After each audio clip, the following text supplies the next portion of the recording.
Party എന്ത് തീരുമാനമെടുക്കുന്നോ അതൊരു തീരുമാനം എടുത്തിട്ടുമുണ്ട്. യാതൊരുവിധ തർക്കങ്ങളും ഈ ഒരു കാര്യത്തിൽ UDF സംവിധാനത്തിൽ ഉണ്ടാകുകയല്ല. UDF വളരെ നമുക്ക് കിട്ടുന്ന കാലഘട്ടങ്ങൾ മുഴുവനും വളരെ ഭംഗിയായി ഈ കല്ലറയിലെ ജനങ്ങൾക്കുള്ള സേവനത്തിന് വേണ്ടിയിട്ട് പ്രത്യേകിച്ച് പഞ്ചായത്ത് തലങ്ങളിൽ ഒരുപാട് വികസനങ്ങൾ ഇനിയും നടത്താനായിട്ടുണ്ട്. അത് അത്തരം വികസനങ്ങളുമായിട്ട് ഒറ്റക്കെട്ടായിട്ട് എല്ലാ മെമ്പർമാരോടും ഇപ്പോൾ 14 പേരുണ്ട്, 14 പേരോടും ആലോചിച്ചുകൊണ്ട് നല്ല കൃത്യമായ രീതിയിലുള്ള നല്ലൊരു ഭരണം കല്ലറയിൽ കാഴ്ചവെക്കും. അത് പ്രസിഡന്റ് ആകുന്ന കാര്യത്തിൽ ഞങ്ങളുടെ സംവിധാനത്തിൽ UDFിലും ഒരു തർക്കവുമില്ല. ഏതായാലും ആദ്യം തന്നെ ഞങ്ങൾ അക്കാര്യങ്ങളിൽ കൃത്യമായ തീരുമാനങ്ങൾ എടുത്തുകൊണ്ട് തന്നെയാണ് മുമ്പോട്ട് പോകുന്നത്. വളരെയധികം പ്രതിരോധങ്ങൾ UDFിനെതിരെ തീർത്തിട്ട് പോലും UDF 6 സീറ്റുമായി ഒറ്റക്കക്ഷിയായിട്ട് വരാനായിട്ട് സാധിച്ചിട്ടുണ്ട്. അത് ഞങ്ങളുടെ UDFിൻ്റെ വിജയമായിട്ട് തന്നെയാണ് ഞങ്ങൾ. അപ്പോൾ അതുകൊണ്ട് വികസനത്തിന് ഉതകുന്ന രീതിയിലുള്ള വിട്ടുവീഴ്ചകൾക്ക് നമ്മൾ തയ്യാറായിക്കൊണ്ട് നിലനിൽക്കും. അതുകൊണ്ട് ഒരു നല്ല ഭരണം ഏതായാലും ഇന്നിപ്പോൾ നമ്മുടെ സത്യപ്രതിജ്ഞ ചടങ്ങിലും എല്ലാ പാർട്ടിയുടെ പ്രതിനിധികളും പറഞ്ഞല്ലോ, നല്ലൊരു ഭരണം, നല്ലൊരു വികസനം, അത്തരം നല്ല കാര്യങ്ങൾ എല്ലാവരോടും ഉത്തരവാദിത്തോടു കൂടി കാര്യങ്ങൾ പരിഹരിക്കുന്നത്. തോറ്റ കക്ഷിയായതുകൊണ്ട് UDF എന്നൊരു സംവിധാനം വന്നതുകൊണ്ട് എന്നാലും മറ്റുള്ളവരുമായിട്ടൊക്കെ ആലോചിച്ച് അതിൻ്റെ നല്ല തീരുമാനമായിട്ട് മുമ്പോട്ട് പോകും. ഇപ്പോൾ തദ്ദേശ തെരഞ്ഞെടുപ്പ് അവസാനിച്ചിരിക്കുന്ന ഒരു സമയമാണ്. അത് കഴിഞ്ഞിട്ട് ഇന്നിപ്പോൾ സത്യപ്രതിജ്ഞ നടക്കുകയായിരുന്നു. അതും കഴിഞ്ഞ് ഇനിയിപ്പോൾ നമ്മുടെ കല്ലറ പഞ്ചായത്തിൽ അടുത്ത 5 വർഷം ആരാണ് UDF ആണ് ഭരിക്കുന്നത്, അവരിൽ ആരായിരിക്കും പ്രസിഡന്റ് എന്നുള്ള ഒരു ചോദ്യം നിർണായകമായിരിക്കുകയാണ്. നമുക്ക് എന്തായാലും കോൺഗ്രസിൻ്റെ മണ്ഡലം പ്രസിഡൻ്റായിട്ടുള്ള മനോജ് ചെറുന്നൂർ ചോദിക്കാം, എന്താണ് ആരായിരിക്കും ഇനിയിപ്പോൾ നമ്മുടെ ഇവിടുത്തെ കല്ലറ പഞ്ചായത്തിൻ്റെ പ്രസിഡൻ്റായിട്ടിരിക്കുന്നത് എന്നുള്ളത് ചോദിക്കണം. കാര്യം വനിതകൾക്കാണ് അവസരം എന്നുള്ളതാണ്. നമ്മുടെ ഈ കൂട്ടത്തിൽ 4 പേരുണ്ട്. അവരിൽ ആരാണ് ഇരിക്കുന്നതെന്നുള്ളത് നമുക്ക് ചോദിക്കാം. എന്താണ് ഇവരിൽ ആരാണെന്നുള്ളത് ഒരു തീരുമാനത്തിലെത്തിയിട്ടുണ്ടോ? അല്ല, അത് തെരഞ്ഞെടുപ്പ് കഴിഞ്ഞു ഇപ്പോൾ മെമ്പർമാർ സത്യപ്രതിജ്ഞ ചെയ്തു. ഇന്ന് ഈ കാര്യത്തിന് ഞങ്ങൾ UDF ഒറ്റക്കെട്ടായിട്ടാണ് മുമ്പോട്ട് പോകുന്നത്. നിങ്ങൾക്കറിയാമല്ലോ, നമുക്ക് 6 സീറ്റാണുള്ളത്. ഒറ്റക്കക്ഷി എന്നുള്ള നിലയിലുള്ളൂ. വളരെ തർക്കങ്ങളൊന്നും കൂടാതെ ഇവിടുത്തെ പ്രസിഡന്റിനെ തിരഞ്ഞെടുത്ത് അതിനുള്ള കൃത്യമായ രീതിയിലുള്ള കാര്യങ്ങൾ ചർച്ച ചെയ്ത് തീരുമാനം എടുത്തിട്ടുണ്ട്. പാർട്ടി അല്ലെങ്കിൽ UDF കോൺഗ്രസിൻ്റെ രീതിയിലാണ് പാർട്ടി അതിൻ്റെ കൃത്യമായ കാര്യങ്ങൾ ചെയ്തുകൊണ്ട് തന്നെ പാർട്ടിയുടെ നിർദ്ദേശങ്ങൾ പാലിച്ചതുകൊണ്ട് തന്നെ എല്ലാ മെമ്പർമാരും ഒറ്റക്കെട്ടായിട്ട് നിൽക്കും. നമ്മൾ പാർട്ടി എന്ത് തീരുമാനം എടുക്കുന്നോ അതൊരു തീരുമാനം എടുത്തിട്ടുമുണ്ട്. അതിപ്പോൾ ഞാൻ ഇപ്പോൾ പറയുന്നില്ലെങ്കിലും അതിന് തീരുമാനം എടുത്തിട്ടുണ്ട്. യാതൊരുവിധ തർക്കങ്ങളും ഈ ഒരു കാര്യത്തിൽ UDF സംവിധാനത്തിൽ ഉണ്ടാകുകയല്ല. UDF വളരെ നമുക്ക് കിട്ടുന്ന കാലഘട്ടങ്ങൾ മുഴുവനും വളരെ ഭംഗിയായി ഈ കല്ലറയിലെ ജനങ്ങൾക്കുള്ള സേവനത്തിന് വേണ്ടിയിട്ട് പ്രത്യേകിച്ച് പഞ്ചായത്ത് തലങ്ങളിൽ ഒരുപാട് വികസനങ്ങൾ ഇനിയും നടത്താനായിട്ടുണ്ട്. അത് അത്തരം വികസനങ്ങളുമായിട്ട് ഒറ്റക്കെട്ടായിട്ട് എല്ലാ മെമ്പർമാരോടും ഇപ്പോൾ 14 പേരുണ്ട്, 14 പേരോടും ആലോചിച്ചുകൊണ്ട് നല്ല കൃത്യമായ രീതിയിലുള്ള നല്ലൊരു ഭരണം കല്ലറയിൽ കാഴ്ചവെക്കും. അത് പ്രസിഡന്റ് ആകുന്ന കാര്യത്തിൽ ഞങ്ങളുടെ സംവിധാനത്തിൽ UDFിലും ഒരു തർക്കവുമില്ല. ഏതായാലും ആദ്യം തന്നെ ഞങ്ങൾ അക്കാര്യങ്ങളിൽ കൃത്യമായ തീരുമാനങ്ങൾ എടുത്തുകൊണ്ട് തന്നെയാണ് മുമ്പോട്ട് പോകുന്നത്. യാതൊരുവിധ തർക്കങ്ങളും അതിൻ്റെ ഭാഗത്തുനിന്നുണ്ടാകില്ല. ഈ പ്രസിഡന്റ് സ്ഥാനം എന്ന് പറയാൻ നേരത്ത് കഴിഞ്ഞ 5 വർഷം ഭരിച്ച മെമ്പർമാർ നമുക്കിടയിലുണ്ട്. അപ്പോൾ അവർക്കൊരു പ്രയോറിറ്റി കൊടുക്കുന്നുണ്ടോ ഇതിനകത്ത്? അല്ല, പ്രയോറിറ്റി എന്ന് പറഞ്ഞാൽ ഒരു കാര്യമുണ്ട്. നമുക്കിപ്പോൾ ജയിച്ചു വന്നിരിക്കുന്ന എല്ലാവരും വളരെ ജനപിന്തുണയുള്ള ആളുകളും വളരെ നല്ല ആളുകളുമാണ്. അപ്പോൾ അതുകൊണ്ട് ഒരാളെ ഫോക്കസ് ചെയ്തുകൊണ്ട് നേരത്തെ തന്നെ ഒരു പ്രഖ്യാപനം നടന്നുകൊണ്ട് അതിൻ്റെ അത് തർക്കങ്ങളോ കാര്യങ്ങളോ ഉണ്ടാകാത്ത രീതിയിലാണ് UDF സംവിധാനങ്ങൾ ചെയ്തിരിക്കുന്നത്. അതുകൊണ്ട് കൃത്യമായ രീതിയിൽ 27-ാം തീയതിയാണ് എന്ന് അല്ലേ, അതിൻ്റെ ആ കറക്റ്റ് സമയത്ത് നമ്മൾ അതിൻ്റേതായ തീരുമാനങ്ങളുമായി കൃത്യമായി ഇപ്പോൾ അതിന് മുമ്പ് തന്നെ തീരുമാനങ്ങൾ എടുത്തു വെച്ചിട്ടുണ്ട്. അത് ഞങ്ങൾ മെമ്പർമായിട്ട് കൂടി ആലോചിച്ച് കൂടി അവരോട് കാര്യങ്ങൾ പറയുമ്പോൾ നമുക്കറിയാം, ഇന്നത്തെ ഈ കല്ലറയിലെ സാഹചര്യങ്ങൾ UDF അധികാരത്തിൽ വന്നവർ വളരെ പ്രതിസന്ധി ഘട്ടത്തിലാണ് UDF ഇവിടെ അധികാരത്തിൽ വന്നിരിക്കുന്നത്. വളരെയധികം പ്രതിരോധങ്ങൾ UDFിനെതിരെ തീർത്തിട്ട് പോലും UDF 6 സീറ്റുമായി ഒറ്റക്കക്ഷിയായിട്ട് വരാനായിട്ട് സാധിച്ചിട്ടുണ്ട്. അത് ഞങ്ങളുടെ UDFിൻ്റെ വിജയമായിട്ട് തന്നെയാണ് ഞങ്ങൾ. നിങ്ങൾക്കറിയാം, ബ്ലോക്ക് പഞ്ചായത്ത് 2 സീറ്റുണ്ടായിരുന്നു. വളരെ ഭൂരിപക്ഷത്തിൽ 900-ൽ പരം വോട്ടുകൾക്കും 800-ൽ പല വോട്ടിലാണ് ഞങ്ങളുടെ ബ്ലോക്ക് സ്ഥാനാർത്ഥികൾ ജയിച്ചത്. ജില്ലാ പഞ്ചായത്ത് സ്ഥാനാർത്ഥികൾ റെക്കോർഡ് ഭൂരിപക്ഷത്തിലാണ് ജയിച്ചത്. പക്ഷേ അവിടെയും നമുക്ക് വാർഡുകളിൽ വന്ന ആ കുറവ് എന്താണെന്ന് പരിഹരിച്ചുകൊണ്ട് ജനങ്ങളുടെ ഇടയിൽ പ്രവർത്തിച്ച് വളരെ നല്ല രീതിയിൽ ഈ കാലഘട്ടത്തിൽ ഇനിയും ഒരു മുമ്പോട്ട് ഈ UDFിന് തുടരണമെങ്കിൽ ഈ പഞ്ചായത്തിലെ നല്ല പ്രവർത്തനങ്ങൾ കാഴ്ചവെച്ചെങ്കിൽ മാത്രമേ ഉള്ളൂ. അതിന് ഞങ്ങളുടെ മറ്റ് ഫണ്ടുകളും ഒക്കെ ഉപയോഗിച്ചുകൊണ്ടുള്ള ഇവിടെ വികസനങ്ങൾ കല്ലറയിൽ ഉണ്ടാകാനായിട്ട് ശ്രമിക്കും. രാജ്യസഭാ MP പോലെയുള്ള ആളുകളുടെയൊക്കെ ഫണ്ടുകൾ ഉപയോഗിച്ചുകൊണ്ട് കല്ലറയിലെ വിവിധ വാർഡുകളിൽ വികസനം ഒത്തിരി ആവശ്യങ്ങൾ ഇവിടെയുണ്ട്. നമുക്കറിയാം, ഏറ്റവും വലിയ കല്ലറയിലെ ഒരു പ്രധാനപ്പെട്ട വിഷയം എന്ന് പറയുന്നത് കല്ലറയിലെ തോടുകൾ മാലിന്യമാകുന്നു എന്നുള്ള ഒരൊറ്റ പ്രശ്നമാണ്. അതാണ് ഇവിടുത്തെ ജനങ്ങളിലെ ഏറ്റവും എന്നുവെച്ചാൽ വെള്ളത്താൽ ചുറ്റപ്പെട്ട് കിടക്കുന്നതുകൊണ്ട് ഏറ്റവും വലിയ പ്രശ്നം അതാണ്. അതിനായിരിക്കും പ്രയോറിറ്റി കൃത്യമായിട്ട് ഈ പറഞ്ഞ UDF കൊടുക്കുന്നത്. അതുകൊണ്ട് നമ്മൾ അതിനു വേണ്ടിയിട്ടുള്ള ശ്രമങ്ങൾ ആദ്യത്തെ ആ, യോഗത്തിൽ തന്നെ കമ്മിറ്റിയിൽ തന്നെ അതിനൊരു തീരുമാനം നമ്മളുണ്ടാകും. അതുമായിട്ട് ബന്ധപ്പെട്ട് കുട്ടനാട് പാക്കേജ് പോലെയുള്ള അങ്ങനെയുള്ള ആളുകളായിട്ട് ബന്ധപ്പെട്ടുകൊണ്ട് കല്ലറയിലെ അത്തരം കാര്യങ്ങളിൽ ആദ്യം നമുക്കറിയാം കുളിക്കുവാനും അലക്കുവാനൊക്കെ ഉപയോഗിക്കുന്ന ഇത്തരം വെള്ളങ്ങൾ ഉപയോഗിക്കുന്ന ആളുകൾ നമ്മുടെ മുണ്ടാർ പോലെ അതുള്ള പ്രദേശങ്ങളിലുള്ള ആളുകളുണ്ട്. കളമ്പാട് പ്രദേശത്ത് നമുക്ക് മൂക്ക് പൊത്തി അവിടെ ചില പാലത്തെ പോലും നമുക്ക് നിൽക്കാൻ മേലാത്ത അവസ്ഥയുണ്ട്. അപ്പോൾ അതുകൊണ്ട് കല്ലറ പഞ്ചായത്ത് UDF അധികാരത്തിൽ വന്നാൽ ആദ്യം ചെയ്യുന്ന കാര്യം അതായിരിക്കും എന്നുള്ള കാര്യത്തിൽ ഒരു മണ്ഡലം പ്രസിഡന്റ് എന്നുള്ളത് കോൺഗ്രസിൻ്റെ മണ്ഡലം പ്രസിഡന്റ് ഞാൻ ഉറപ്പിച്ച് ജനങ്ങൾക്ക് നിങ്ങൾ പറയുകയാണ്. അതായിരിക്കും ആദ്യം ചെയ്യുന്ന കാര്യം. ഏതായാലും പ്രസിഡന്റിൻ്റെ കാര്യത്തിന് നിങ്ങൾ ഉദ്ദേശിക്കുന്ന പോലെ കല്ലറയിലെ മറ്റു ജനങ്ങൾ ഉദ്ദേശിക്കുന്ന പോലെ ഒരു തർക്കവുമില്ല. അതൊക്കെ പ്രസിഡന്റ് അത് കൃത്യമായി ഉണ്ടാവും. ആ ഭരണസമിതി വരുന്ന ആളുകൾക്കൊക്കെ ഒരു തർക്കവുമില്ലാതെ മറ്റുള്ള ആളുകളുമൊക്കെ ആയിട്ട് സഹകരിച്ച് മറ്റുള്ള പാർട്ടിക്കാരൊക്കെ ആയിട്ട് എല്ലാവരുമായിട്ട് തീരുമാനങ്ങളിൽ ഒത്തൊരുമയോട് പോകണമെന്നുള്ളതാണ് ഒരു കോൺഗ്രസിൻ്റെയും UDFിൻ്റെയും താല്പര്യം. അതനുസരിച്ച് മുമ്പോട്ട് പോകും. നമുക്കിപ്പോൾ ഇവിടെ നിലനിൽക്കുന്ന മറ്റൊരു ചോദ്യം എന്ന് പറഞ്ഞാൽ നമുക്കിപ്പോൾ 6 സീറ്റാണ് കോൺഗ്രസ്സിന് കിട്ടിയേക്കുന്നത്. ഒരു 14 വാർഡുള്ള സ്ഥിതിക്ക് ഒരു പകുതിയിൽ കൂടുതലെങ്കിലും അതൊരു 8 സീറ്റെങ്കിലും ഉണ്ടെങ്കിൽ നമുക്ക് എല്ലാ കാര്യങ്ങളും കൃത്യമായി പാസ്സാക്കി പോകാനൊക്കെ ആണെങ്കിലും പറ്റുള്ളൂ എന്ന് പറയുന്നു. അപ്പോൾ അങ്ങനെ ഒരു പ്രതിസന്ധി നിലനിൽക്കുന്നുണ്ട്. അപ്പോൾ അത് നമ്മുടെ ഈ ഓരോ പദ്ധതികൾ എന്താണ് ഇപ്പോൾ വികസനത്തിൻ്റെ കാര്യങ്ങളിലാണെങ്കിലും എന്തെങ്കിലുമൊക്കെ നടത്താൻ വേണ്ടി ഉദ്ദേശിക്കുമ്പോൾ അതൊരു ഒരു പ്രതിസന്ധിയായിട്ട് നിലനിൽക്കുമെന്ന് വിശ്വസിക്കുന്നുണ്ടോ? ഇല്ല, അതല്ലേ ഞാൻ ആദ്യം തന്നെ പറഞ്ഞത്. നമ്മളെല്ലാവരും ഉൾക്കൊള്ളിച്ചുകൊണ്ട് നല്ല തീരുമാനങ്ങൾ ഏതായാലും ഒരു പാർട്ടിയും നമുക്ക് വികസനത്തിനെതിരെ നിൽക്കുന്നു എന്ന് നമുക്ക് ആ കാഴ്ചപ്പാട് കോൺഗ്രസിനില്ല. മറ്റു പാർട്ടിക്കാർ എല്ലാവരോടും കൂടി ആലോചിച്ച് നല്ല രീതിയിലുള്ള തീരുമാനങ്ങൾ എടുത്തുകൊണ്ടാണ് പോകുന്നത്. നമുക്കറിയാം സാഹചര്യം നമുക്കറിയാമല്ലോ. അപ്പോൾ അതുകൊണ്ട് പല വിട്ടുവീഴ്ചകൾ ചെയ്യുന്നതിനും അത് നമ്മൾ തയ്യാറായി, അല്ലെങ്കിൽ അത് വികസനത്തിന് ഉതകുന്ന രീതിയിലുള്ള വിട്ടുവീഴ്ചകൾക്ക് നമ്മൾ തയ്യാറായിക്കൊണ്ട് നിലനിൽക്കും. അതുകൊണ്ട് ഒരു നല്ല ഭരണം ഏതായാലും ഇന്നിപ്പോൾ നമ്മുടെ സത്യപ്രതിജ്ഞ ചടങ്ങിലും എല്ലാ പാർട്ടിയുടെ പ്രതിനിധികളും പറഞ്ഞല്ലോ, നല്ലൊരു ഭരണം നല്ലൊരു വികസനം അതുണ്ടാവണം, അതിന് വേണ്ടിയിട്ട് എല്ലാ പിന്തുണയും തരുമെന്ന് അവരിന്ന് തന്നെ പ്രഖ്യാപിച്ചിട്ടുണ്ട്. അപ്പോൾ അത്തരം നല്ല കാര്യങ്ങൾ എല്ലാവരോടും ഉത്തരവാദിത്തോടു കൂടി കാര്യങ്ങൾ പരിഹരിക്കുന്നത് ഇപ്പോൾ ഒറ്റ കക്ഷിയായതുകൊണ്ട് UDF എന്നൊരു സംവിധാനം വന്നതുകൊണ്ട് എന്നാലും മറ്റുള്ളവരുമായിട്ടൊക്കെ ആലോചിച്ച് അതിൻ്റെ നല്ല തീരുമാനമായിട്ട് മുമ്പോട്ട് പോകും. നമുക്കിവിടെ ഇപ്പോൾ 4 പേരിൽ UDFിൽ തന്നെ ജോസഫ് വിഭാഗവും ഒക്കെ ഉണ്ട്. അപ്പോൾ അതുകൊണ്ട് തന്നെ ഇവർ 4 പേർക്കും വീതിച്ച് ഒരു ഭരണം കൊടുക്കുമോ അതോ ഒരാൾക്ക് തന്നെ എന്നുള്ള രീതിക്കാണോ നിങ്ങൾ ഉദ്ദേശിച്ചിരിക്കുന്നത്? അല്ല, അതങ്ങനെയല്ലോ. നമ്മളിപ്പോൾ UDF സംവിധാനം നിൽക്കുമ്പോൾ അതിന് ഘടകകക്ഷികളായിട്ട് വിട്ടുവീഴ്ചകളും കാര്യങ്ങളൊക്കെ ഉണ്ടാകണം. അതിൻ്റെയൊക്കെ കാര്യങ്ങൾ ഇലക്ഷൻ കഴിഞ്ഞ് നമ്മൾ ഒറ്റക്കക്ഷിയായ കണ്ടപ്പോൾ തന്നെ നമ്മൾ UDFിൻ്റെ ഘടകകക്ഷികളൊക്കെ ചർച്ച ചെയ്ത് വളരെ ഭംഗിയായി. എന്നുവെച്ചാൽ കല്ലറയിലെ പ്രത്യേകിച്ച് UDFായിട്ട് നമുക്കൊരു തർക്കവുമില്ല. കേരള കോൺഗ്രസും ഉള്ളതും അവരുമായിട്ട് വളരെ സഖ്യത്തിലാണ് പോകുന്നത്. ഒരു കുഴപ്പമില്ല. അവരുമായിട്ടൊക്കെ അത്തരം കാര്യങ്ങളൊക്കെ നമ്മൾ അത് തീർത്തു വെച്ചു. നിങ്ങൾക്കറിയാമല്ലോ, ഞങ്ങളുടെ മെമ്പർമാർ ആരും ഇത്തരം കാര്യങ്ങളെക്കുറിച്ച് ഇതുവരെ ഒരു പ്രതികരിക്കുകയോ അല്ലെങ്കിൽ ഒരു കാര്യങ്ങൾ പറഞ്ഞിട്ടില്ല. അത് പാർട്ടിയുടെ തീരുമാനം അവർ അംഗീകരിക്കും.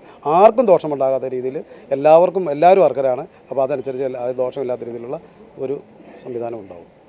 അപ്പോൾ നമുക്ക് നിലവിലൊരു സസ്പെൻസാണ് ഇട്ടേക്കുന്നത്. എന്തായാലും നമുക്ക് ആദ്യമേ തന്നെ നമുക്ക് ഈ ചേച്ചിമാരോട്, അതായത് ഈ UDFിൻ്റെ സ്ഥാനാർത്ഥിമാരായിട്ട് നിന്നും മെമ്പർമാരായി ജയിച്ചു വന്ന 4 പേരുണ്ട് നമ്മളോടൊപ്പം. ഇവർ 4 പേരിൽ ആരെയായിരിക്കും അടുത്ത പ്രസിഡന്റ് ആക്കുക എന്നുള്ളത് അതൊരു സസ്പെൻസാണ്. നമുക്ക് എന്തായാലും ഇവരോട് ഓരോരുത്തരോടൊന്ന് ചോദിക്കാം. എന്താണ് നമുക്ക് ഈ ഒരു അവസരത്തിൽ ഏത് വാർഡിലേക്കാണ് ജയിച്ചേക്കുന്നതെന്നൊന്ന് പറഞ്ഞിട്ട് പേരും പറഞ്ഞിട്ട്. എൻ്റെ പേര് ഐഷ റജി. ഞാൻ 13-ാം വാർഡിൽ നിന്ന് UDFിൻ്റെ സ്ഥാനാർത്ഥിയായിട്ട് വിജയിച്ചു വന്നു. പിന്നെ റോഡിൻ്റെ കാര്യങ്ങളാണ് കൂടുതലും നമ്മൾ ഇറങ്ങി തിരിച്ച് ആൾക്കാരുടെ ഇടയിലേക്ക് ചെന്നപ്പോൾ റോഡാണ് എല്ലാവരും തന്നെ കൂടുതലും പേര് പറയുന്നത്. അപ്പോൾ നമ്മുടെ ഫണ്ട് കിട്ടുന്നതനുസരിച്ച് എല്ലാവരോടും ഒത്തൊരുമയോട് ചോദിച്ച് മനസ്സിലാക്കി നമുക്ക് വേണ്ടതുപോലെ ചെയ്യാമെന്നാണ് നമ്മൾ ഉദ്ദേശിക്കുന്നത്. അല്ലാതെ നമുക്ക് തന്നെ ഒന്നും ചെയ്യാൻ പറ്റില്ലല്ലോ. അപ്പോൾ അങ്ങനെ തന്നെ തീരുമാനിച്ചു. ആരും വലിയ പ്രശ്നമില്ലാതെ എല്ലാവരും ഒത്തൊരുമയോടുകൂടി പ്രവർത്തിക്കണം എന്നാണ് എൻ്റെ ആഗ്രഹം. പ്രസിഡന്റ് ആവാനുള്ളൊരു സാധ്യത കാണുന്നുണ്ടോ? പ്രസിഡന്റ് ആവാൻ അതിപ്പം ഞാൻ പറഞ്ഞല്ലോ, എല്ലാവരും കൂടി ആലോചിച്ചിട്ട് നമ്മളിപ്പോൾ ഇത് സത്യപ്രതിജ്ഞ കഴിഞ്ഞതല്ലേ ഉള്ളൂ. നമ്മുടെ എല്ലാവരുടെയും തീരുമാനം അനുസരിച്ചിട്ട് നമ്മൾ കമ്മിറ്റി കൂടി അങ്ങനെ തീരുമാനിച്ചിട്ട് ചെയ്യാൻ പറ്റുള്ളൂ. നമ്മളങ്ങനെ ഒരു സ്ഥാനം ആഗ്രഹിക്കുന്നില്ല. നമുക്കതനുസരിച്ച് പറയുന്ന പോലെ ചെയ്യുള്ളൂ. നിലവിലിപ്പോൾ ഒരു മെമ്പർ എന്നതിനപേക്ഷിച്ച് പ്രസിഡന്റ് ആകുമ്പോൾ കുറച്ചും കൂടി ഉത്തരവാദിത്തങ്ങളൊക്കെ ഉണ്ടാവും. അല്ലെങ്കിൽ മറ്റ് ഒരുപാട് പ്രോഗ്രാമുകൾ ഉദ്ഘാടനങ്ങളൊക്കെ ആയിട്ടാണല്ലോ വരും. അപ്പോൾ അങ്ങനെ ഒരു ഇതിന് തയ്യാറെടുത്തിട്ടുണ്ടോ മനസ്സുകൊണ്ട്? ഇല്ല, ഇതുവരെ അങ്ങനെ ഒരു തയ്യാറെടുപ്പ് നടത്തിയിട്ടില്ല. നമുക്കങ്ങനെ ഒരു ആഗ്രഹം വന്നിട്ടില്ല. നമ്മളിപ്പോഴും മെമ്പറാണ്. അതിൻ്റെ തീരുമാനം അനുസരിച്ചിട്ടേ ഉള്ളൂ നമ്മൾ എന്താണെന്ന് വെച്ചാൽ ചെയ്യുള്ളൂ. ഓക്കെ, എന്തായാലും നമുക്ക് അടുത്ത ആളിലേക്ക് പോകാം. ഏത് വാർഡിലേക്കാണ് മത്സരിച്ച് ജയിച്ചിരിക്കുന്നത്? ഞാൻ കല്ലറ പഞ്ചായത്തിലെ 1-ാം വാർഡിൽ മുണ്ടാറിൽ നിന്നാണ് മത്സരിച്ച് ജയിച്ചിരിക്കുന്നത്. എൻ്റെ പേര് പ്രമീല ഷിബു. ഞങ്ങൾക്ക് ഞങ്ങളുടെ വാർഡിനെന്ന് പറഞ്ഞാൽ എല്ലാവർക്കും അറിയാം, 14 വാർഡിൽ ഏറ്റവും മോശം വാർഡ് ഞങ്ങളുടെ വാർഡാണ്. ഇതുവരെ ഒരു വികസനം അങ്ങോട്ട് എത്തി നോക്കിയിട്ടില്ല. യാതൊരുവിധ ഒന്നും തന്നെ ഇല്ല. ഒരു അമ്പലമോ പള്ളിയോ അല്ലെങ്കിൽ വേറെന്ത് ഒരു പൊതുവായിട്ടുള്ള ഒരു സാധനങ്ങളും ഞങ്ങളുടെ വാർഡിലില്ല. അപ്പോൾ റോഡാണ് ഞങ്ങൾക്ക് മെയിൻ. പക്ഷേ ഏറ്റവും കല്ലുവര വാക്കത്തർ റോഡ് അത് പൂർത്തീകരിക്കണം. അതിനോടനുബന്ധിച്ച് വേറെ ചെറിയ ചെറിയ റോഡുകളുണ്ട്. എല്ലായിടത്തും ഇറങ്ങി നടന്നപ്പോൾ നമുക്ക് ആവശ്യം എല്ലാവരും ഉന്നയിച്ചിരിക്കുന്നത് ഈ റോഡാണ്. വഴി എന്ന് കൊണ്ടുവരണം. വഴിയില്ലാത്ത പറഞ്ഞാൽ ഒത്തിരി പേര് അവിടെ നിന്ന് താമസം മാറിപ്പോയവരുണ്ട് പൂർണ്ണമായിട്ടും. അല്ലാതെ ഇപ്പോൾ വാടകയ്ക്ക് താമസിക്കുന്നവരുണ്ട്. അങ്ങനെ അവരെയൊക്കെ തിരിച്ചു കൊണ്ടുവരണമെന്നാണ് ആഗ്രഹം. അപ്പോൾ ഈ വഴിയുടെ പ്രവർത്തനങ്ങളായിട്ട് ബഹുമാനപ്പെട്ട MP നമുക്കതിന് ഉറപ്പ് തന്നിട്ടുണ്ട്. അതുപോലെ എല്ലാവരും മുതിർന്ന മേൽഘടകത്തിലുള്ള എല്ലാവരും നമുക്കതിന് വേണ്ടിയിട്ട് പരിശ്രമിക്കുന്നുണ്ട്. അപ്പോൾ തീർച്ചയായും ഞങ്ങളുടെ വഴിയൊക്കെ റെഡിയാകുമെന്നാണ് വിശ്വസിക്കുന്നത്. അതിന് വേണ്ടിയിട്ട് പ്രവർത്തിക്കും. അതിന് വേണ്ടിയിട്ട് ഈ കല്ലറ പഞ്ചായത്തിൽ ഇപ്പോൾ തിരഞ്ഞെടുക്കുന്ന എല്ലാ പ്രതിനിധികളും രാഷ്ട്രീയ ഭേദമന്യേ എല്ലാവരും എൻ്റെ കൂടെ ഉണ്ടാവുമെന്ന് ഉറപ്പ് തന്നിട്ടുണ്ട്. അവരുണ്ടാവുമെന്ന് എനിക്ക് വിശ്വാസമുണ്ട്. അപ്പോൾ അതിനുവേണ്ടിയും കല്ലറ ഗ്രാമത്തിന് വേണ്ടിയിട്ടും നല്ല രീതിയിൽ പ്രവർത്തിക്കണമെന്നാണ് ആഗ്രഹം. അങ്ങനെ തന്നെ പ്രവർത്തിക്കാൻ എല്ലാവരുടെയും രാഷ്ട്രീയ മതഭേദമന്യേ എല്ലാവരിലും മുൻതൂക്കം കൊടുത്ത് പ്രവർത്തിക്കും. ഇപ്പോൾ ഈ ഒരു മുണ്ടാർ എന്ന് പറയുന്ന ഒരു ഏരിയയുടെ ഒരു പ്രത്യേകത എന്ന് പറഞ്ഞാൽ ഇപ്പോൾ ഈ ഒരു വിജയം വന്നപ്പോൾ തന്നെ എല്ലാവരും പറഞ്ഞു ചരിത്ര വിജയം എന്ന്. അപ്പോൾ അതിലെന്താണ്, അതായത് UDF പിടിച്ചെടുത്തിരിക്കുകയാണ് മുണ്ടാർ. അപ്പോൾ അതിലെന്തെങ്കിലും പ്രത്യേകിച്ച് ഇപ്പോൾ 10 വർഷമായിട്ട് മുണ്ടാർ എന്ന് പറയുന്ന സ്ഥലത്ത് വികസനങ്ങൾ കാര്യമായിട്ട് നടക്കുന്നില്ല. ജനങ്ങൾക്കിടയിൽ തന്നെ ഒരു സംസാരമുണ്ട്, അവരെ തിരിഞ്ഞു നോക്കുന്നില്ല എന്നുള്ള രീതിക്ക്. അപ്പോൾ അതിനൊരു നല്ലൊരു മാറ്റം അവിടെ മുണ്ടാറുകാർക്ക് പ്രതീക്ഷിക്കാമോ? ഉണ്ട്, തീർച്ചയായിട്ടും. അതെല്ലാം ഞാൻ പറഞ്ഞല്ലോ ആദ്യമേ തന്നെ. ബഹുമാനപ്പെട്ട MP ഫ്രാൻസിസ് ജോർജ് MP ഉണ്ട്. അപ്പോൾ അദ്ദേഹം അവിടെ വന്ന് ജനങ്ങൾക്ക് ഉറപ്പ് നൽകിയിട്ടുള്ളതാണ്. അപ്പോൾ ആ ഒരു വിശ്വാസം ജനങ്ങളിലുള്ളത് കൊണ്ടാണ് ഇപ്പോൾ ഈ നിമിഷം ഞാനിവിടെ നിൽക്കുന്നത്. ഇങ്ങനെ സത്യപ്രതിജ്ഞ ചടങ്ങിൽ പങ്കെടുക്കാൻ എനിക്ക് പറ്റിയതും ആ വിശ്വാസം ജനങ്ങളിലുള്ളത് കൊണ്ടാണ്.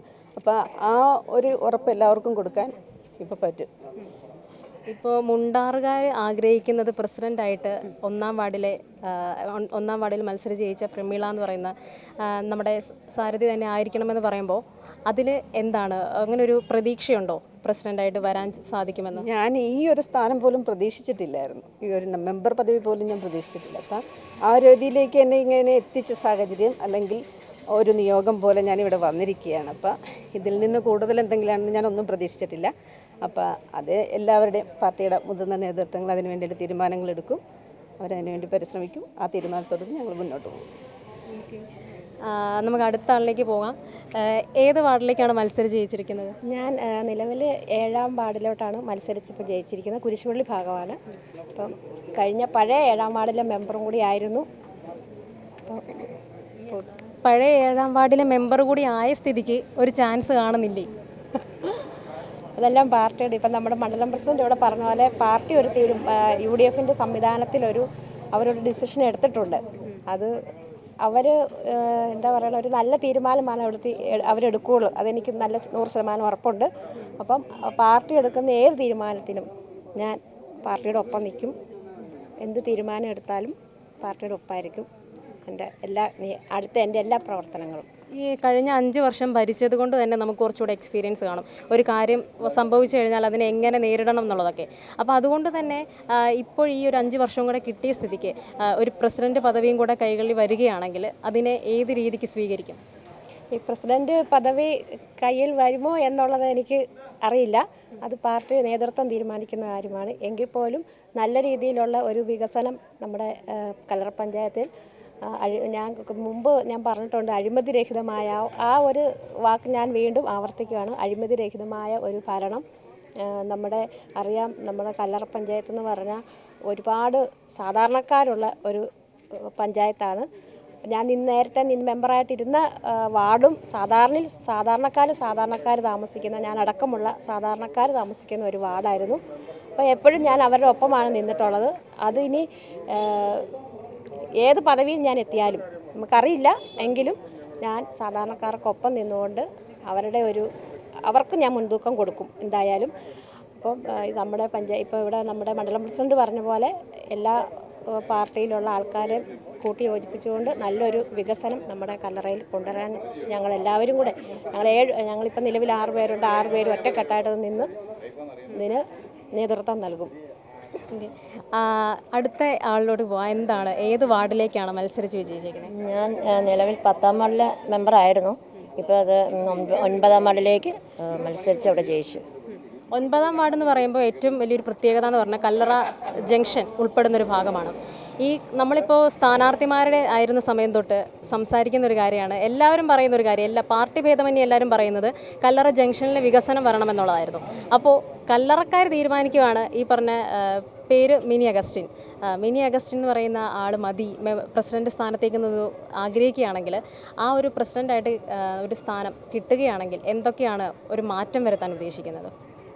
മാറ്റം വരുത്താൻ പറഞ്ഞാൽ ഇപ്പോൾ കല്ലറ ചന്തഭാഗം നമുക്ക് എല്ലാവരെയും കൂടി ആലോചിച്ച്, അതായത് അവിടെ കുറേ ആളുകളുണ്ടല്ലോ, അവരെല്ലാവരും കൂടി ആലോചിച്ച് എന്ത് തീരുമാനം എടുക്കണം എന്നുള്ളത് ആലോചിച്ച് ചെയ്യുന്ന ഒരു കാര്യമാണ്. നമുക്ക് പെട്ടെന്ന് അവിടെ സൈഡിലെ കെട്ടിടങ്ങളാണ്, അത് പൊളിക്കേണ്ടി വരും. അങ്ങനെ ഒരു വികസനം ഉണ്ടാകണമെങ്കിൽ അത് എല്ലാവരുമായിട്ട് ആലോചിച്ച് ഉള്ള തീരുമാനം എടുക്കും. ഈ 10 വർഷവും കല്ലറ ജംഗ്ഷനിൽ ഇതേ ഒരു തടസ്സം നിലനിന്നിരുന്നു. അപ്പോൾ ഒന്നും ഒരു മാറ്റം സംഭവിച്ചിട്ടില്ല. അപ്പോൾ UDF ഇപ്പോൾ ഭരണം കിട്ടുകയും ചെയ്തു, ഒരു പ്രസിഡന്റ് സ്ഥാനത്തേക്ക് വരികയാണെങ്കിൽ ഈ പറഞ്ഞ അതിനൊരു ഇത്തവണയെങ്കിലും ഈ ഒരു 5 വർഷത്തിലെങ്കിലും ഒരു പരിഹാരം ഉണ്ടാക്കാൻ സാധിക്കുമോ? ഞാൻ നേരത്തെ തന്നെ പറഞ്ഞു, നമ്മൾ ഇലക്ഷൻ്റെ സമയത്ത് തന്നെ പറഞ്ഞായിരുന്നു. അതായത് UDF കേരളത്തിൽ അധികാരത്തിൽ വരികയാണെങ്കിൽ കല്ലറയ്ക്ക് വികസനം ഉണ്ടാകുമെന്ന് പറഞ്ഞത്. നമ്മൾ കല്ലറ പഞ്ചായത്ത് വരുന്ന കാര്യമല്ല പറഞ്ഞത്, UDF വരുമ്പോഴാണെങ്കിലും നമുക്ക് കൂടുതൽ ഫണ്ടൊക്കെ അനുവദിച്ച് കിട്ടുകയാണെങ്കിൽ എന്നാണ് പറഞ്ഞിരുന്നത് അന്ന്. അപ്പോൾ ഈ ഒരു സമയത്ത് ജനങ്ങൾക്ക് വേണ്ടിയിട്ട് എന്താണ് പറയാനുള്ളത്? ഇന്നിപ്പോൾ ഫസ്റ്റ് യോഗമൊക്കെ കഴിഞ്ഞു. അപ്പോൾ ഇതിനു മുമ്പ് എക്സ്പീരിയൻസും ഉണ്ടായിരുന്നു 5 വർഷം ഭരിച്ചതിൻ്റെ. അപ്പോൾ ഈ ഒരു സമയത്ത് പുതിയൊരു തുടക്കമാണ് വീണ്ടും. അപ്പോൾ എന്താ പറയാനുള്ളത്? ഞാൻ ഇപ്പം തന്നെ മണ്ഡലം പ്രസിഡന്റ് പറഞ്ഞു കഴിഞ്ഞ്, അതായത് നമ്മുടെ നദികളെല്ലാം തോടുകളെല്ലാം വളരെ മോശമായിട്ടാണ് കിടക്കുന്നത്. നമ്മളിപ്പോൾ ഈ കള്ളികോട് ഭാഗത്ത് നോക്കി തന്നെ നമുക്കറിയാൻ പറ്റും, ഈ പുല്ല് തോടാന്ന് പറയത്തില്ല, പുല്ല് മൂടി ഒരു കണ്ടം പോലെ കിടക്കുന്നത്. അപ്പം നമുക്കത് തോടാന്ന് പോലെ ഒരു പറയാൻ പറ്റത്തില്ല. പക്ഷേ അത് മണ്ഡലം പ്രസിഡന്റ് പറഞ്ഞതുപോലെ തന്നെ വളരെ ആഗ്രഹമുണ്ട്, എല്ലാ തോടുകളും പായൽ മാറ്റി നല്ല നീരൊഴുക്ക് സുഗമമാക്കണം എന്നുള്ളൊരാഗ്രഹമുണ്ട്. അത് നടപ്പാക്കാൻ സാധിക്കും എന്ന് വിചാരിക്കുന്നു. ഇപ്പം നമ്മൾ കേട്ട് കഴിഞ്ഞു ആരായിരിക്കും പ്രസിഡന്റ് എന്നുള്ള ഒരു സംഭവത്തെക്കുറിച്ച്. കാര്യം 4 പേരാണ് വനിതകളുള്ളത്. ഇത്തവണ കല്ലറ പഞ്ചായത്ത് ഭരിക്കുന്നത് വനിതകളാണ്. വനിതയാണ് പ്രസിഡൻ്റായിട്ട് വരേണ്ടത്. അതുകൊണ്ട് തന്നെ ഈ 4 പേരിൽ കോൺഗ്രസ്സിൽ ആരായിരിക്കും ഭരണത്തിലേക്ക് വരിക, അല്ലെങ്കിൽ ആരാണ് പ്രസിഡന്റ് എന്നുള്ളതൊരു ചോദ്യം ഇപ്പോഴും അവശേഷിക്കുന്നുണ്ട്. എന്തായാലും അവർ തീരുമാനിച്ച് വെച്ചിട്ടുണ്ട് ആരായിരിക്കും എന്നുള്ളത്. അത് ജനങ്ങളിലേക്ക് എത്തിക്കുന്നത് ഈ വരുന്ന 27-ാം തീയതി ആയിരിക്കും അത് പറയുക എന്നാണ് നമുക്ക് അറിയാൻ സാധിക്കുന്നത്. എന്തായാലും ആരായാലും കല്ലറ പഞ്ചായത്തിനൊരു വികസനം കൊണ്ടുവരുന്ന ഒരു രീതി ആവട്ടെ, പ്രസിഡന്റിൻ്റെ ഭാഗത്തു നിന്നാണെങ്കിലും ഭരിക്കുന്ന ആൾക്കാരുടെ ഭാഗത്തു നിന്നാണെങ്കിലും മറ്റ് പ്രതിപക്ഷത്തിൻ്റെ ഭാഗത്തു നിന്നാണെങ്കിലും ഒക്കെ അത്തരത്തിലൊരു സപ്പോർട്ടോടു കൂടി ഈ 5 വർഷം ഭരിക്കാൻ സാധിക്കട്ടെ എന്ന് നമുക്കും ആശംസിക്കാം.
നമ്മളോടൊപ്പം നിൽക്കുന്നത് 4-ാം വാർഡിൻ്റെ മെമ്പറായിട്ടുള്ള അരവിന്ദ് ശങ്കറാണ്.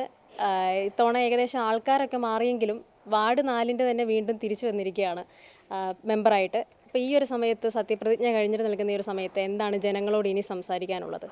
ആദ്യമായിട്ട് എനിക്ക് പറയാനുള്ളത്, ഈ വാർഡ് മാറി, നമ്പർ മാറി, പുതിയ വിഭജനത്തിന് ശേഷം വന്നിരിക്കുന്ന ഈ വാർഡിലെ ജനങ്ങൾ, ശരിക്കും പറഞ്ഞാൽ ഞാൻ വിചാരിച്ചതിലും കൂടുതൽ ഭൂരിപക്ഷത്തിൽ ഞാൻ ജയിക്കുന്നത്. അപ്പോൾ അത് ആ ജനം നമുക്ക് തന്നൊരു വലിയൊരു പരിഗണനയാണ്. അത് ക്ഷേത്രം ഇരിക്കുന്ന വാർഡാണ്, അതുപോലെ തന്നെ CSI പള്ളിയുള്ള വാർഡാണ്, അതുപോലെ സ്കൂളിരിക്കുന്ന വാർഡാണ്. പിന്നെ എല്ലാവരും ഒന്നിച്ച് ഒറ്റക്കെട്ടായി നിൽക്കുന്നൊരു വാർഡ്. അതിനെ പല രീതികളിലും പിളർത്താൻ വേണ്ടി നോക്കിയെങ്കിലും അവിടെ ജനം നമുക്കൊപ്പം നിന്നു. അപ്പോൾ അവർക്കാണ് ആദ്യമേ തന്നെ ഈ അവസരത്തിൽ എനിക്ക് നന്ദി പറയാനുള്ളത്. പിന്നെ എന്നോടൊപ്പം പ്രവർത്തിച്ച് എൻ്റെ സഹപ്രവർത്തകർ നിരവധി ആൾക്കാരുണ്ട്. അതിനാൽ അവരോടും ഈ അവസരത്തിൽ ഞാൻ ആദ്യമേ തന്നെ നന്ദി പറയുന്നു. ഇങ്ങനെ അവസരം കിട്ടിയപ്പോഴാണ് എനിക്ക് പറയാൻ പറ്റുന്നത്. ഓക്കെ. നമ്മളൊരു നല്ലൊരു ടൈറ്റ് കോമ്പറ്റീഷൻ ആയിരുന്നു ഈ പറഞ്ഞ 4-ാം വാർഡിൽ.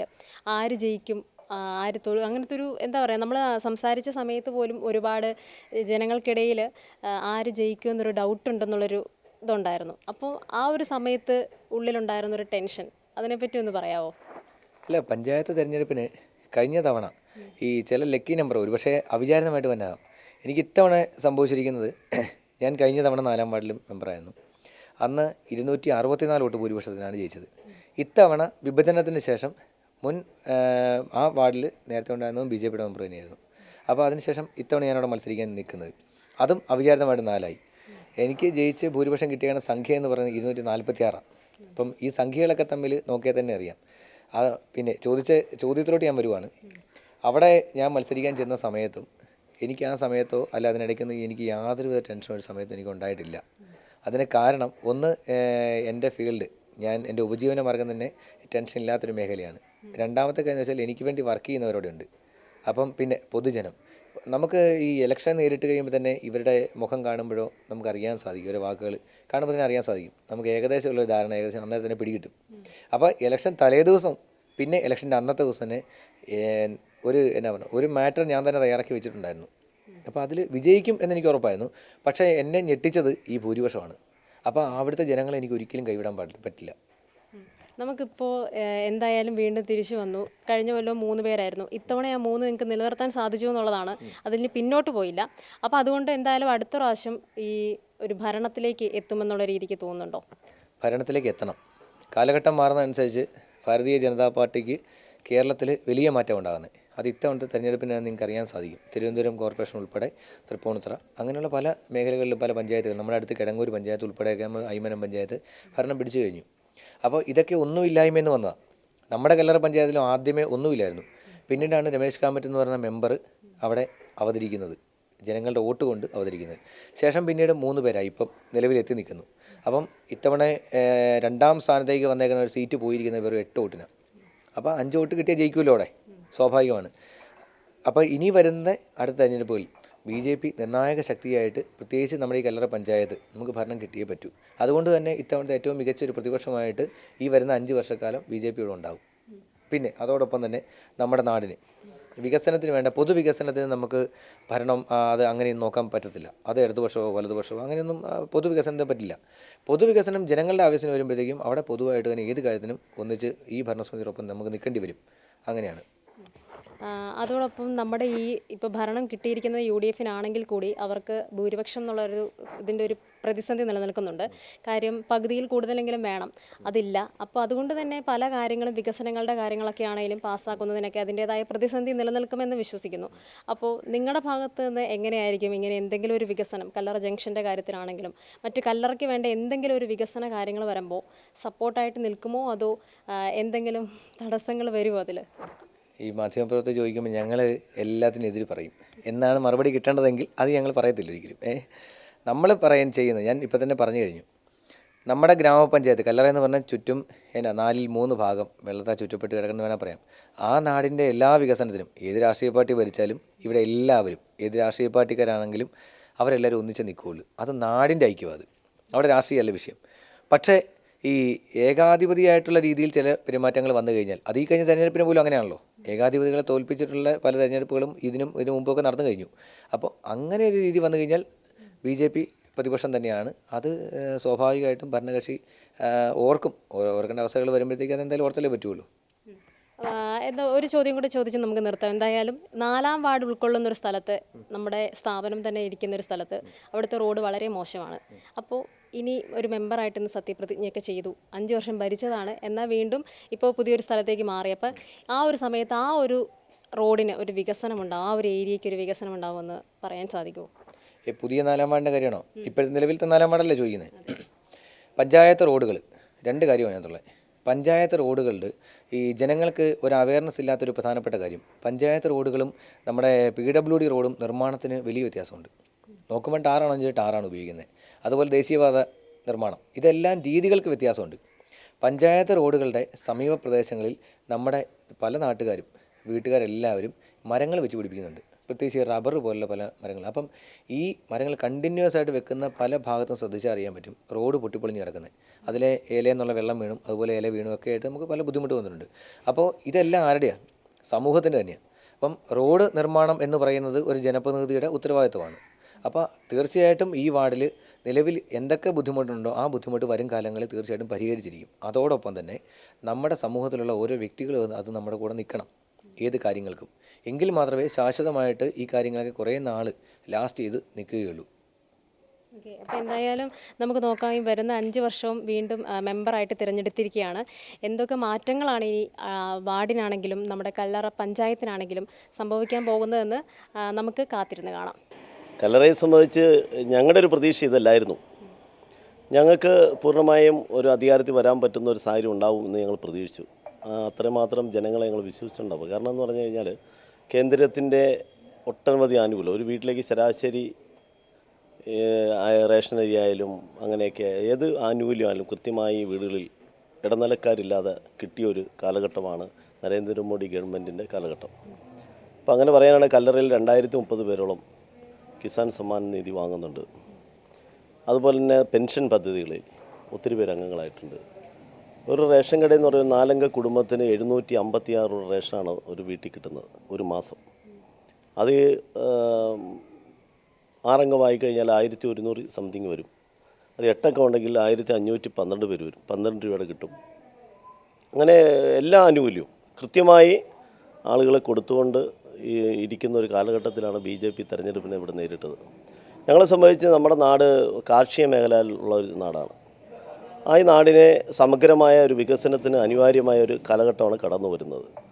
ഇപ്പോഴത്തെ ഒരു അന്തരീക്ഷം കേന്ദ്രാവിഷ്കൃത പദ്ധതിയിൽ കൂടുതൽ ഊന്നൽ കൊടുക്കുവാനും കൂടുതൽ തൊഴിൽ മേഖലയിലുമൊക്കെ ഊന്നൽ കൊടുക്കാൻ ഞങ്ങളെ സംബന്ധിച്ച് കേന്ദ്ര സർക്കാരുമായി ചേർന്നുകൊണ്ട് നമ്മുടെ MP-മാരെയും MLA-മാരെയൊക്കെ ഞങ്ങളുടെ MP-മാരെയും മന്ത്രിമാരെല്ലാം അല്ലെങ്കിൽ ഞങ്ങളുടെ കേന്ദ്രത്തിലുള്ള മറ്റ് നേതാക്കന്മാരെയൊക്കെ ഉൾപ്പെടുത്തിക്കൊണ്ട് കൂടുതൽ ഫണ്ട് കൊണ്ടുവന്നുകൊണ്ട് പഞ്ചായത്തിനെ ഒന്ന് ഡെവലപ്പ് ചെയ്യാമെന്ന് ഞങ്ങളെല്ലാവരും ആഗ്രഹിച്ചു. പക്ഷേ ഇവിടെ രാഷ്ട്രീയമല്ല കഴിഞ്ഞ തെരഞ്ഞെടുപ്പ് നടന്നത്. ഇവിടെ ശരിക്കും പണാധിപത്യമാണ് നടന്നത്. പണം ഇല്ലാത്തവനും പണമുള്ളവനുമായിട്ടുള്ള ഒരു മത്സരം ആയിരുന്നു എന്നുള്ളതാണ് നമ്മൾ മനസ്സിലാക്കാൻ പറ്റുന്നത്. കാരണം ഈ ജയിച്ച് വന്നതിന് ശേഷമുള്ള കാര്യങ്ങളൊക്കെ മനസ്സിലാക്കുമ്പം ഒരു പണാധിപത്യമാണ് കല്ലറയിൽ നടന്നത്. പക്ഷേ നമുക്കതല്ലായിരുന്നു ആവശ്യം. ഈ ഗ്രാമീണ മേഖലയുടെ ഒരു സമഗ്രമായ വികസന നേതൃത്വം കൊടുക്കാൻ അതിനുതകുന്ന തരത്തിലുള്ള നമുക്ക് കേരളത്തെ സംബന്ധിച്ച് കേരളത്തിൽ നിന്ന് നമുക്ക് കേരള സർക്കാരിൻ്റെ ഒന്നും കിട്ടാനില്ല. കാരണം കിട്ടാനില്ല എന്ന് പറഞ്ഞു കഴിഞ്ഞാൽ കഴിഞ്ഞ ഭരണസമിതി കാലത്ത് റോഡുകൾക്ക് വേണ്ട 1 കോടി രൂപയോളം അനുവദിക്കപ്പെട്ടെങ്കിൽ പോലും അതിൻ്റെ 75 ലക്ഷം രൂപ തിരിച്ചു വാങ്ങുന്ന ഒരു സാഹചര്യമാണ് ഈ ഗവൺമെൻറ് നമ്മളുടെ അടുത്ത് നടത്തിയത്. അതുപോലെ റോഡിൻ്റെ വികസനമായാലും കാർഷിക മേഖല വികസനമായാലും തൊഴിൽ ഇവിടെ പുതിയൊരു സംരംഭം നമ്മുടെ പഞ്ചായത്ത് തുടങ്ങാൻ സാധിച്ചിട്ടില്ല. വ്യക്തികളായി ഒരു തിയേറ്റർ വന്നു, പെട്രോൾ പമ്പ് വന്നു എന്നല്ലാതെ പഞ്ചായത്തിൻ്റെ തൊഴിൽ മേഖലയിൽ കുടുംബശ്രീ എല്ലാം ഉൾപ്പെടുത്തിക്കൊണ്ട് ഒരു സംരംഭങ്ങൾ പൂർണ്ണമായും തുടങ്ങിയെന്ന് നമുക്ക് ചൂണ്ടിക്കാണിക്കാൻ പറ്റുന്ന അന്തരീക്ഷമില്ല. ഏറ്റവും കൂടുതൽ പണം കുടുംബശ്രീ വഴി കൂടെ കേന്ദ്ര സർക്കാരിന് ഫണ്ടുകളാണ്. ഈ ഫണ്ടുകളൊക്കെ അനുവദിക്കുന്നുണ്ടെങ്കിൽ പോലും അത് വിനിയോഗിക്കുന്നതിൽ ഒത്തിരി പോരാഴിയുണ്ട്. എൻ്റെ എന്താ പറയുക നേതൃത്വം. അപ്പോൾ അത് കൃത്യമായി മോണിറ്ററിങ് ചെയ്ത് ആ മോണിറ്ററിങ് സംവിധാനത്തിലൂടെ സ്ത്രീകൾക്കായാലും കുട്ടികൾക്കായാലും അവർക്കായാലും ഈ മുദ്ര യോജന പോലെയുള്ള പ്രധാനമന്ത്രി തൊഴിൽദാന പദ്ധതി പോലെയുള്ള ദീനദയാൽ ഉപാധ്യായയുടെ പേരിലുള്ള തൊഴിൽ പദ്ധതികളായാലും അതെല്ലാം ട്രെയിനിങ് എല്ലാം കൊടുത്തുകൊണ്ട് അവർക്ക് നമുക്ക് കൂടുതൽ കുടുംബശ്രീ അംഗങ്ങളെയും ചെറുപ്പക്കാരെ ഒരു അയൽക്കൂട്ടങ്ങൾ രൂപീകരിച്ചു പോയിട്ടുണ്ട് ഉന്നതമായ രീതിയിലേക്ക് കൊണ്ടുപോകാൻ സാധിക്കുമായിരുന്നു എന്നായിരുന്നു ഞങ്ങളുടെ ഒരു സ്വപ്നം. പക്ഷേ അത് എന്തുകൊണ്ടോ നമ്മുടെ ജനങ്ങൾ നമ്മളെ അത്ര വിശ്വാസം എടുത്തില്ല എന്നാണ് നമുക്ക് പറയാൻ പറ്റുള്ളൂ. കാരണം കഴിഞ്ഞ പ്രാവശ്യം ഞങ്ങൾ 3 പേരായിരുന്നു. ആ 3 തന്നെ ആ 3 എന്ന സംഖ്യ തന്നെ നിലനിന്ന് പോകുന്ന ഒരു അന്തരീക്ഷം ഇപ്പോൾ ഇവിടെയുണ്ട്. മറിച്ച് വരുന്ന കാലഘട്ടം ഈ നാടിൻ്റെ സമഗ്രമായ വികസനത്തിന് ഈ ഭരണസമിതി ഇവിടെ ഇപ്പോൾ ആർക്കും തന്നെ ഭൂരിപക്ഷമില്ലാത്ത ഒരു സാഹചര്യമുണ്ട്. അപ്പോൾ 6 പേരാണ് കോൺഗ്രസിൻ്റെ ഉള്ളത്, LDFന് 5 പേരാണ്, BJPക്ക് 3 പേരാണ്, 14 പേര്. അപ്പോൾ ഒരു സ്ഥിരമായ ഒരു ഭരണം വേണമെങ്കിൽ അതിനൊരു ഭൂരിപക്ഷം ഉണ്ടാവണം. ആ ഭൂരിപക്ഷം ഞങ്ങളെ സംബന്ധിച്ച് ഞങ്ങൾ 2 മുന്നണിക്കും പിന്തുണ ഏകുന്ന സാഹചര്യമില്ല. ഞങ്ങളുടെ സംഘടനാപരമായി ഞങ്ങളുടെ തീരുമാനം അതാണ്. ഇടതുപക്ഷത്തിനുമില്ല വലതുപക്ഷത്തിനും ഇപ്പമില്ല. ഞങ്ങൾ പ്രതിപക്ഷമായി തന്നെ നിലനിന്നുകൊണ്ട് ജനങ്ങളോടൊപ്പം നിന്ന് പ്രവർത്തിക്കാനാണ് ഞങ്ങൾ ആഗ്രഹിക്കുന്നത്. നാടിനു വേണ്ടി പ്രവർത്തിക്കാനാണ് ഞങ്ങൾ ആഗ്രഹിക്കുന്നത്. എല്ലാവരോടും ആദ്യം തന്നെ എല്ലാവർക്കും നന്ദി പറയുകയാണ്. പിന്നെ നമ്മുടെ കല്ലറ പഞ്ചായത്തിൻ്റെ ഭാഗമാണ്. നല്ല രീതിയിൽ തന്നെ വാർഡ് മുമ്പോട്ട് കൊണ്ടുപോകും. കഴിഞ്ഞ കൊല്ലം 4-ാം വാർഡായിരുന്നു. അത്യാവശ്യം കൊള്ളാവുന്ന ഒരു അഭിപ്രായം പുറത്ത് ജനങ്ങൾക്കിടയിലുണ്ട്.